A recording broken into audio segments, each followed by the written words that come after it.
નમસ્કાર વિદ્યાર્થી મિત્રો, વંદે ક્લાસીસ યુટ્યુબ ચેનલમાં આપનું હાર્દિક સ્વાગત છે।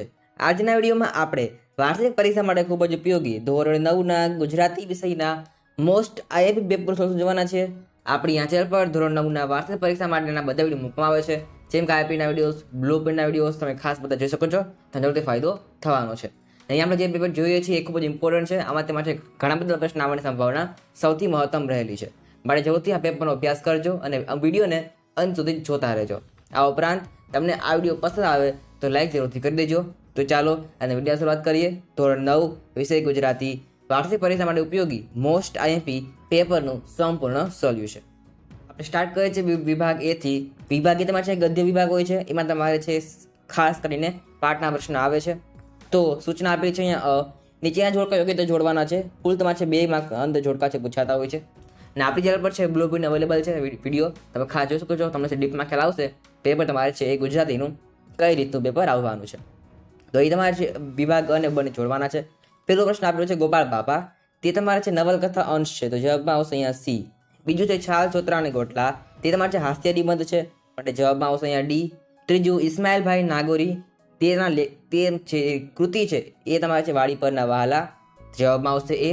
ચોથું છે એકાંકી, તેમાં જવાબમાં આવશે બી એટલે કે કુદરતી। આમ છે એમાં જોડકું સંપૂર્ણ છે, જોડવાનું રહેશે, તમને છે પૂરા આના 2 માર્ક્સ મળી જશે। આગળ વધીએ આપણે સૂચના આપેલું છે અહીંયા બ, નીચેના પ્રશ્નોના એક વાક્યમાં ઉત્તર લખવાના છે, તમને આ પણ છે 4 માર્ક્સ પૂછાતું હોય છે। પહેલો પ્રશ્ન આપેલો છે સોંડાના અંતરમાં કેમ ફાળ પડી, તો જવાબમાં આવશે રાજા કેદમાં નાખશે તેવા ભયના કારણે સોંડાના અંતરમાં ફાળ પડી। બીજો પ્રશ્ન બીડી પીવાની કુટેવમાંથી બીજી કઈ કુટેવ ગાંધીજીમાં આવી, તો જવાબ આવશે બીડી પીવાની કુટેવમાંથી નોકરના પૈસા ચોરવાની બીજી કુટેવ ગાંધીજીમાં આવી હતી। ત્રીજો પ્રશ્ન ગોપાળ બાપા શાનો વેપાર કરતા હતા, તો ગોપાળ બાપા હરિ નામનો વેપાર કરતા હતા। કોનો વેપાર? હરિ નામનો વેપાર। તમને છે એમસીક્યુમાં પણ આવી શકે છે, ખાસ ત્યાંના જોડકામાં આવી શકે છે, ધ્યાન જરૂરથી રાખજો, મોસ્ટ આઈએમપી પ્રશ્ન છે। ચોથો પ્રશ્ન વિકૃતિઓ ક્યારેક ક્ષીણ થતી જશે, તો જવાબમાં આવશે માણસમાં જેમ જેમ વૈજ્ઞાનિક વૃત્તિ વધતી જશે ત્યારે વિકૃતિઓ ક્ષીણ થતી જશે। આ પણ છે પ્રશ્ન ઘણીવાર પૂછાતો હોય છે ઘણા બધા સ્કૂલમાં, જેવું ત્યાં એકવાર જોઈ લેજો।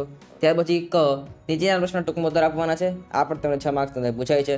પહેલો પ્રશ્ન ગોપાળ બાપા સિંગોડા નદીના કોતરો ખરીદવા ઈચ્છતા હતા, શા માટે, તો જવાબમાં આવશે ગોપાળ બાપા સિંગોડા નદીના કોતરની જમીન ખરીદવા ઈચ્છતા હતા કારણ કે એ કોતર તળનું સાચું છે, તેની અંદરના ગળામાં પાણીના ગળા ભરેલા છે, ગમે ત્યાં 8 હાથ સુધી ખોતા જ પાણી નીકળે છે, આ જમીન પર વિશેષ પ્રકારની છે, એ સિંગોડા મારને કોઈ પણ રીતે રોકીએ તો કોતરમાં બનારસી લંગડો પાકે અને ગરીબોના આમરફળ જેવા બોર ઢગલે ઢગલા ઉતરે તેમ છે, માટે ગોપાળ બાપા સિંગોડા નદીના છે ખેતરો ખરીદવા માટે જતા હતા। બીજો પ્રશ્ન ડોક્ટર અને નર્સમાં કેમ માનવતા જાગી ઉઠી, તો જવાબમાં આવશે અરુણિમાનું ઓપરેશન કરીને પગ કાપવો પડે તેમ હતો, પરંતુ હોસ્પિટલમાં લોહીની કે એનેસ્થેસિયાની સગવડ ન હતી, આથી નર્સે ડૉક્ટરને જાણ કરી સરજી મારો પગ કપાયો છે, હું આખી રાત ટ્રેક પર પડી રહી, મેં ભયંકર વેદના સહન કરી, તો હવે મારો પગ કાપશો ને, હું વેદના સહન કરી લઈશ। આવી અગવડતા જોઈને ડૉક્ટર અને નર્સમાં માનવતા જાગી ઉઠી। ત્યાર પછી પ્રશ્ન નંબર 3 નાનજીભાઈ મહેતાનો પંચશીલ સિદ્ધાંત જણાવવાનો છે, તો જવાબમાં આવશે નાનજીભાઈ મહેતાના જીવનનો આ પંચશીલ સિદ્ધાંત હતો સાદું ભોજન, સાદો પહેરવેશ અને સાદું લખાણ, સાદી ભાષા અને ઉચ્ચ વિચારો। આ સિદ્ધાંતોને નાનજીભાઈએ પોતાના જીવનમાં સાદાને માટે એટલે આવશે હંમેશા માટે જાળવી રાખ્યા હતા। નાનજીભાઈએ ગ્રામજનો, મહિલાઓ, અસ્પૃશ્યતા નિવારણ, શિક્ષણ સંસ્થા વગેરે માટે સત્કાર્યો કર્યા, તેની પાછળ તેના પંચ સિદ્ધાંતો જ હતા। તેનો પ્રશ્ન આપેલો છે પ્રશ્ન નંબર 3 અમેરિકાના ખેલાડીને લેખકે કઈ ચેલેન્જ કરી હતી, તો જવાબમાં આવશે લેખકનું કહેવું છે કે ઓલિમ્પિક વાળા કેળાની છાલ ફેંકની સ્પર્ધા રાખે તો ભારતીય ખેલાડીને સુવર્ણ ચંદ્રક મળે, આથી અમેરિકાના ખેલાડીઓને લેખક ચેલેન્જ કરી કે તમારામાં તાકાત હોય તો અને તમારી માએ શેર સૂંઠ ખાધી હોય તો ઓલિમ્પિકમાં કેળાની છાલ ફેંકવાની સ્પર્ધા રાખો। કઈ સ્પર્ધા? કેળાની છાલ ફેંકવાની સ્પર્ધા રાખો। તમને જે 1 માર્ક્સમાં પણ પ્રશ્ન આવી શકે છે, માટે છે આપ જરૂરથી ધ્યાનમાં રાખજો। આગળ વધીએ પહેલાં માહિતી આપવાની છે, તમને ખ્યાલ ન હોય કે સોશિયલ મીડિયા કે WhatsApp group, WhatsApp channel, Telegram અને ઇન્સ્ટાગ્રામ, ફેસબુક પેજ ખાસ તમને તો ફોલો કરી લેજો, તે તમને ઉપયોગી માહિતી મળતી રહેશે। આ ઉપરાંત આપણે છે આ પીડીએફની મટીરિયલ્સ આપણે વોટ્સએપ ચેનલમાં ફોલો મૂકતા હોઈએ છીએ, માટે ખાસ વોટ્સએપ ચેનલને ફોલો કરી લેજો। તમને અહીંયા કોડ આપેલા છે, તમે તેને સ્કેન કરીને અથવા લિંક નીચે મળી જાય ડિસ્ક્રિપ્શન અંદર, તમે લિંક પર ક્લિક કરીને બધા સોશિયલ મીડિયાને ફોલો કરી શકો છો। તમને જરૂરથી ફાયદો થવાનો છે. આ ઉપરાંત ધોરણ 9ના જે અન્ય ઉપયોગી વિડીયોઝ છે જે તમારા માટે લાભદાયક છે, વાર્ષિક પરીક્ષામાં ઉપયોગી દેવા છે, એવા આપણે વિડીયો બનાવેલા છે. બધા જ વિડીયો આઈએમપીના વિડીયોઝ હોય, રિવિઝનના, બ્લો પેનના, મોડલ પેપરના, આઈએમપી પેપરના, તમે બધા જ વિડીયો લિંક નીચે મળી જશે. તમે બધા વિડીયો જોઈ લેજો. તમને નીચે છે પ્લેલિસ્ટની લિંક મળશે, તો તમે બધા વિડીયોને જરૂરથી જોઈ શકશો. તો ચાલો હવે આપણે છે આગળ વધીએ. વાત કરીએ છે સૂચના આપેલી છે ડ. નીચેના પ્રશ્નના સવિસ્તર ઉત્તર આપવાના છે. તમને આ પણ છે ટોટલ 8 માર્ક્સના અંદર પૂછાય છે. તમને આમાં 2 પ્રશ્ન પૂછેલા હશે. પહેલો પ્રશ્ન છે સોનાની મહેમાન ગતિનું વર્ણન કરો. આ પ્રશ્ન છે ખૂબ જ અગત્યનો છે, ઘણીવાર પ્રશ્ન પૂછાય છે. સોનાની મહેમાન ગતિનું વર્ણન કરો. તેનો જવાબ તમે અહીંયા સ્ક્રીન પર જોઈ શકો છો અને વિડીયો પોસ્ટ કરીને તમે તેને વાંચી પણ શકો છો. બીજો પ્રશ્ન છે લોહીની સગાઈ પાઠના આધારે દવાખાનાનું વર્ણન કરવાનું છે. આ પણ પ્રશ્ન છે મોસ્ટ આઈએમપી છે. જરૂરથી આ પ્રશ્ન પણ જોઈ લેજો. તેનો જવાબ તમે અહીંયા જોઈ શકો છો. તે પછી તેનો અથાણો પ્રશ્ન આપેલો છે વાડીના જલસાને તમારા શબ્દમાં વર્ણવો. આ પ્રશ્ન છે ખૂબ જ અગત્યનો છે. તેનો જવાબ તમે અહીંયા જોઈ શકો છો. હવે વાત કરીએ આપણે વિભાગ બી ની. એ તમારે પદ્ય વિભાગ હોય છે. અમારી પાસે કાવ્યના પ્રશ્ન આવતા હોય છે. સૂચના આપેલી છે નીચેના પ્રશ્નના 1 વાક્યમાં ઉત્તર આપવાના છે. કુલ તમને આ છે 4 માર્ક્સ અંદર પૂછાય છે. પહેલો પ્રશ્ન નરસિંહ મહેતાનો જન્મ ક્યાં થયો હતો? જવાબમાં આવશે નરસિંહ મહેતાનો જન્મ ભાવનગરના તળાજા ગામમાં થયો હતો. ક્યાં થયો હતો? ભાવનગરના તળાજા ગામમાં. જો તમને એમ પૂછે કે નરસિંહ મહેતાનો જે કર્મભૂમિ કહે છે, તો જવાબમાં આવશે જુનાગઢ. ભાવનગર છે તેમની જન્મભૂમિ છે, જુનાગઢ તેની કર્મભૂમિ છે. ખાસ તે બંનેમાં ડિફરન્સ છે, કન્ફ્યુઝ નહીં થવાનું છે, ધ્યાન જરૂરથી રાખજો. બીજો પ્રશ્ન હાઇકુ કયા દેશનો સાહિત્ય પ્રકાર છે? તો હાઇકુ જાપાન દેશનો પ્રકાર છે. કયા દેશનો? જાપાન દેશનો સાહિત્ય પ્રકાર છે. ત્રીજું તેજમલ કાવ્યનો પ્રકાર જણાવો. તો જવાબમાં આવશે લોકગીત. કયું છે? તેજમલ છે લોકગીત પ્રકારનું કાવ્ય છે. ચોથો પ્રશ્ન રસ્તો કરી જવાના કાવ્યનો પ્રકાર જણાવો. તો જવાબમાં આવશે ગઝલ. શું છે? રસ્તો કરી જવાના એક ગઝલ છે. અને ખાસ વિદ્યાર્થી મિત્રો તમારે છે ગણિત ગુજરાતી વિષયની વાત કરીએ એમાં તમારે છે ખાસ જે તમને ટેક્સ્ટબુકમાં ઇન્ડેક્સ આપ્યું છે, અનુક્રમિક આપે છે, એ ખાસ તૈયાર કરી લેવી. તેમાંથી જ તમારા ઘણા બધા પ્રશ્નો પૂછાતા હોય છે. તમે જોઈ શકો છો અહીંયા તમને 3 પ્રશ્નો તમને અહીંયામાંથી પૂછેલા છે ઇન્ડેક્સમાંથી જ, કે તમારે કયો ચેપ્ટર એટલે કે કયો પાર્ટ, એનો પ્રકાર કોણ છે, તેનું કર્તા કોણ છે, બધું તમારે છે એમાંથી પૂછાઈ શકે છે. માટે ખાસ ઇન્ડેક્સ એકવાથી બધી તૈયાર કરી લેજો. આગળ વધે ત્યાર પછી બ કાવ્ય પૂર્તિ કરો. આ તમને 2 માર્ક્સના કાવ્ય પૂર્તિ પૂછાય છે. અહીંયા આપેલું છે એક આત્મબળ ખાલી જગ્યા ઠરી જવાના. તો જવાબમાં આપણે લખી મારા. અહીં તમારે થોડીક ટાઈપિંગ મિસ્ટેક થયેલી છે. આનો જવાબ તમે છે ટેક્સ્ટમાં જરૂરથી મળી જશે. મતલબ જરૂરથી આ છે જાતે લખી લેવી. આ જવાબ ખોટો છે. સાચો જવાબ છે તમે કોમેન્ટ ફીડમાં મળી જશે. ખાસ તમારો જવાબ નથી જે લખી લેજો. આગળ વધે આપણે ક નીચેના પ્રશ્ન ઉત્તર આપવાના છે. આ પણ તમને 6 માર્ક્સ પૂછાય છે. પહેલો પ્રશ્ન આપેલો છે દાંત રંગાવવા બાબતે તેજમલ, અહીંયા આવશે તેજમલ શું ખુલાસો આપે છે? તેજમલ શું ખુલાસો આપે છે? જવાબમાં આવશે તેજમલ નાના હતા ત્યારે મોસાળ ગયા હતા. મોસાળમાં એમના હોશિયાર મામીએ એમના દાંત રંગાવ્યા હતા. એ છે ખુલાસો તેજમલ આપે છે. બીજો પ્રશ્ન આગને કોણ ઠારી શકે છે? તો જવાબમાં આવશે જે આગને પી શકે છે એ જ આગને ઠારી શકે છે. એમ કવિ કહે છે કે જીવનમાં જે વ્યક્તિને ક્રોધને કાબૂમાં રાખી શકે એ બીજાના ક્રોધને પણ શાંત પાડી શકે છે. ત્યાર પછી પ્રશ્ન નંબર 3 આપેલો છે કવિને માતા પાસેથી શું શું મળે છે? તો જવાબમાં આવશે કવિને માતા પાસેથી એની હુંફાળી ગોદ અને સૂતી વખતે માની સોળ મળે છે. માની હાજરીથી મોટી રાહત મળે છે. માની આંખો વાત્સલ્ય મળે છે. માનો પ્રેમાળ સાદ સંભાળવા મળે છે. એમના આલિંગન પ્રેમનો સ્પર્શ મળે છે. એમના પર માના હેતની હેલી સતત વરસે છે. એને આ ઉપરાંત શીતળ છાયા હુંફાળી માયા મળે છે. ત્યાર પછી તેનો પ્રશ્ન આપેલો છે અથવાનો કવિ પુત્ર વધુને 2 ગુણ ઉજાડનારી શા માટે કહે છે? તેનો જવાબ તમે અહીંયા સ્ક્રીન પર જોઈ શકો છો. ત્યાર પછી વાત કરીએ ડ પ્રશ્નના ઉત્તર સવિસ્તાર ઉત્તર લખવાના છે. આ તમને 8 માર્ક્સ પૂછાય છે. વિભાગ એની જેમ જ છે. પહેલો પ્રશ્ન હરિમિલનની ઝંખના લખવાની છે. આ પણ પ્રશ્ન છે મોસ્ટ ઇમ્પોર્ટન્ટ છે. તમે જવાબ અહીંયા જોઈ શકો છો. બીજો પ્રશ્ન હોસ્ટેલમાં રહેતી દીકરીનું દૃઢ મનોબળ, આવશે દૃઢ મનોબળ વર્ણવો. જવાબ અહીંયા છે જોઈ શકો છો. ત્યાર પછી અત્યાર પ્રશ્ન આપેલો છે કૃષ્ણરૂપ મહાશુભકારી છે એમ કવિ શા માટે કહે છે? આગળ વધીએ વાત કરીએ વિભાગ સી ની. એ ખાસ કરી તમારે છે મોસ્ટ ઇમ્પોર્ટન્ટ છે. આપણે તેના પર છે વિભાગ સીનો વિડીયો અવેલેબલ છે ગુજરાતી વિષય માટે. આપણે ત્યાંની પ્રેક્ટિસ કરેલી છે. ખાસ એટલું વિડીયો જોઈ લેજો. તો ખાસ સૂચના આપેલી છે અહીંયા માગે પર પણ ઉત્તર આપવાના છે. પેલું છે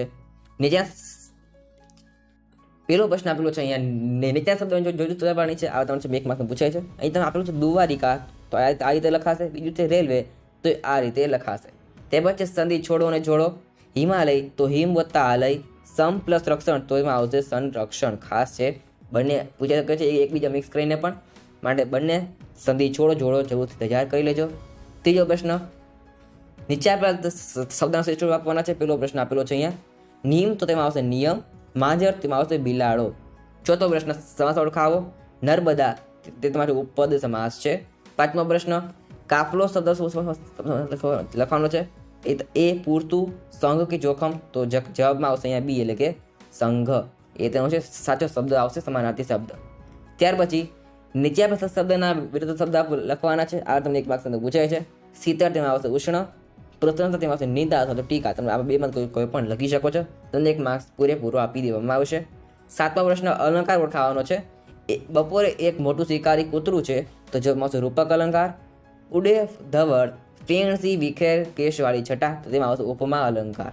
આઠમો પ્રશ્ન મોતીડે વધાવવું રૂઢિપ્રયોગનો અર્થ આપવાનો છે તો જવાબમાં આવશે ઉમળકાથી આવકારવું. શું આવશે? મોતીડે વધાવવું તો ઉમળકાથી આવકારવું. ત્યાર પછી કહેવતનો અર્થ લખવાનો છે. બાંધી મુઠ્ઠી લાખની તો ઘરની વાત ઘરમાં રહે ત્યાં સુધી સારું. ત્યાર પછી શબ્દો માટે એક શબ્દ લખવાનો છે. પરણતી વખતે કન્યા પહેરવાનું વસ્ત્ર તો પાનેતર. લિંગ ઓળખાવાના છે. આંખ તો આંખ સ્ત્રીલિંગ છે. જળ તો જળ નપુંસકલિંગ છે. આગળ વધીએ ત્યાર પછી વાક્યના ફેરફાર કરવાના છે. માગ્યા મુજબ ફેરફાર કરવાના છે. પહેલો પ્રશ્ન છે એમાં બે આપેલા છે. એક માર્ક્સ અંદર તમને આ બધામાં છે અડધા માર્ક્સના હશે. પહેલું આપેલું છે અરુણિમાએ ઉતાવળ કરી, તેમાં તમારે વાક્ય બનાવવાનું છે કર્મણી વાક્ય. તો અરુણિમા દ્વારા ઉતાવળ કરવામાં આવી. શું આવશે? કર્મણી વાક્ય બનાવવાનું છે. કર્તવ્યમાંથી કર્મણી તો જવાબમાં આવશે અરુણિમા દ્વારા ઉતાવળ કરવામાં આવી. બીજો હોસ્પિટલના ડોક્ટર રક્તદાન કર્યું. આમાં આવશે બનાવવાનું છે પ્રેરક વાક્ય. તો જવાબમાં આવશે અરુણિમાને જોઈને, આ મહત્વનું છે, અરુણિમાને જોઈને હોસ્પિટલના ડોક્ટરોએ રક્તદાન કરાયું. હોસ્પિટલના ડોક્ટરો દ્વારા રક્તદાન કરાયું. મેન શબ્દ છે અરુણિમાને જોઈને. આ છે ખાસ પોઈન્ટ લખવો પડશે. ત્યારબાદ વાક્ય રૂપાંતર કરો. પેલું અલી ડોસા ફરીથી બોલ્યા. આમાં બનાવવાનું છે નિષેધ વાક્ય તો જવાબમાં આવશે ડોસા ફરીથી ન બોલ્યા. ઇઝી છે. બીજું તાજમહાલનું સૌંદર્ય સુંદર છે તો આમાં બનાવવાનું છે ઉદ્ગાર વાક્ય. જવાબમાં આવશે તાજમહેલનું સૌંદર્ય કેવું સુંદર છે. અહીંયા આવશે તાજમહેલ. શું જવાબમાં આવશે? તાજમહેલ આવશે. તાજમહેલનું સૌંદર્ય કેવું સુંદર છે. એ છેલ્લા આવશે ઉદ્ગાર ચિહ્ન. એટલે માટે આ વાક્ય બની જશે ઉદ્ગાર વાક્ય. આગળ વધીએ આપણે આપેલ વાક્યમાંથી સાદું સંયુક્ત અને સંકુલ વાક્ય જણાવવાનું છે. આ પણ એક માર્ક્સ પૂછાય છે. અડધા માર્ક્સના બે પૂછાશે. પહેલું છે અરે બાબુએ આંખ ખોલી. આ સાદું વાક્ય છે. બીજું બીજા દેશોના લોકોએ તો કેળા ખાઈને છાલ પ્લાસ્ટિકની બેગમાં મૂકીને ડસ્ટબિન પાસે જઈને અંદર મૂકી આવે છે. આ તમારું સંકુલ વાક્ય છે. ત્યાર પછી કાળ ઓળખાવાના છે. ઋષિ ધર્મપત્નીને પૂછે છે તો વર્તમાન કાળ છે. અને મેં નિબંધ લખ્યો તો એ પણ છે વર્તમાન કાળ છે. આગળ વધીએ. અહીં તમારે છે શબ્દના પ્રત્યય જણાવવાના છે. આપણે એક વાક્ય પૂછે છે ગેરકાનૂની, તેમાં આવશે પૂર્વ પ્રત્યય. કાનૂની જે શબ્દ છે એને આપણે પાસે ગેર પ્રત્યય લાગે છે તો પૂર્વ પ્રત્યય આવશે. ત્યાર પછી વાર્ષિક, વર્ષ વત્તા ઈક એટલે કે પાછળ પ્રત્યય લાગે છે ઈક પ્રત્યય તો જવાબમાં આવશે અહીંયા પર પ્રત્યય. આગળ વધીએ વાત કરીએ વિભાગ ડીની. એ તમારા લેખન વિભાગ હોય છે અને આપણી જગ્યા પર છે ધોરણ 9નો છે ગુજરાતી વિષયનો આઈએમપી નવડી મૂકેલો છે. એમાં આપણે આઈએમપી નિબંધ, અહેવાલ, જે વિસ્તૃત પ્રશ્ન હોય બધું આપેલું છે, પત્ર આપેલા છે. ખાસ તમે જોઈ લેજો. તમને આમાંથી છે વિભાગ ડીના પૂરા માર્ક્સ મળી શકશે. સૂચન આપેલું છે અહીંયા નીચેના પંક્તિનો વિચાર વિસ્તાર કરવાનો છે. તેમાં એક લખવાનું છે 2માંથી 1. તમને કુલ્લા 5 માર્ક્સની અંદર પૂછાય છે. તો અહીંયા આપેલું છે સોબત કરતા શ્વાનની બે બાજુનું દુઃખ, ખીજડ્યું કરડે પિંડીએ રીજ્યું ચાટે મુખ. આ પણ છે મોસ્ટ આઈએમપી વિચાર વિસ્તાર છે. તેનો જવાબ તમે અહીંયા જોઈ શકો છો. અથાણું વિચાર વિસ્તાર આપેલો છે. આવની આદર નહીં નો માને તે ઘર કદી ન જઈએ કંચન વર્ષે મેં. આ પણ છે મોસ્ટ આઈએમપી વિચાર વિસ્તાર છે. જરૂરથી આને એકવાર જોઈ લેજો. ઘણી બધી સ્કૂલમાં આ વિચાર વિસ્તાર પૂછાતો હોય છે.